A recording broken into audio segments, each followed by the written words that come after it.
Leo，今日要介紹嘅單位係位於大圍站上蓋柏傲莊 2A 座嘅中層 D 室，佢一個一房嘅單位，實用面積係350尺。單位冇玄關位，一打開大門就會見到單位嘅客飯廳，而右手邊就係呈一字形嘅開放式廚房。經過單位嘅客飯廳，先同大家行出露台望一望出面嘅景觀，可以望返屋苑嘅內園，望到泳池，以及係遠望山景。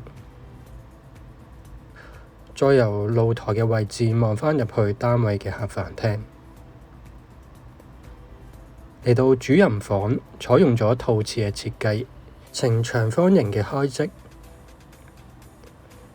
而套廁就採用咗趟門，廁有旗杆，保留咗發展商嘅交樓標準。如果大家對呢個單位有興趣，歡迎聯絡Leo，多謝收睇。